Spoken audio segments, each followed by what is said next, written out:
రాజ్నాథ్ తోటి సీఎం రేవంత్ రెడ్డి పాల్గొన్నట్టుగానైతే తెలుస్తుంది. ఇక నీ ఆట ముగిసింది, కోట్లాది ప్రాణాలతో చెలగాటమాడుతున్నావు, అమెరికాను అగౌరవపరిచావు, మూడో ప్రపంచ యుద్ధం వస్తే నీ వల్లే, జెలెన్స్కీపై బగ్గుమన్న ట్రంప్, వాన్స్. శ్వేత సౌధంలో విలేకరుల ముందే అమెరికా ఉక్రెయిన్ అధ్యక్షుల వాగ్వాదం. నేను మొదటి నుంచి ఒంటరిగానే పోరాడుతున్నా, మీకు కాదు అమెరికా ప్రజలకు ధన్యవాదాలు, జెలెన్స్కీ. ఖనిజాల ఒప్పందంపై సంతకం చేయకుండానే వెళ్లిన ఉక్రెయిన్ అధ్యక్షుడు.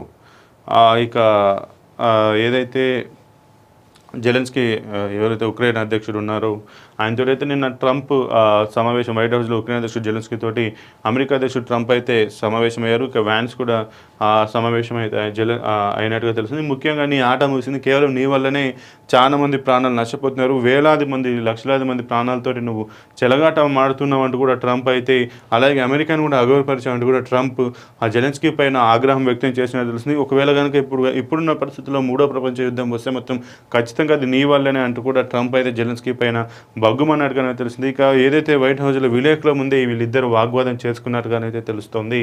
ఇక నేను మొదటి నుంచి ఒంటరిగానే పోరాడుతున్నా అంటూ కూడా జెలెన్స్కీ అయితే చెప్పినట్టు తెలుస్తుంది. నేను నీకు కాదు అమెరికా ప్రజలకు ధన్యవాదాలు చెప్తున్నా అంటూ కూడా జెలెన్స్కీ అయితే చెప్పినట్టుగా తెలుస్తుంది.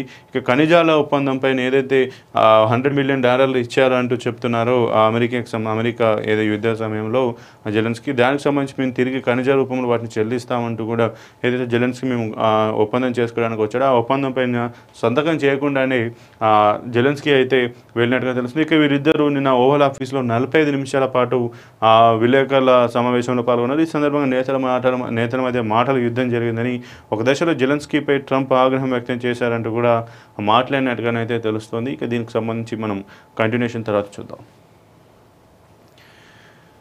CBSE 10వ తరగతిలో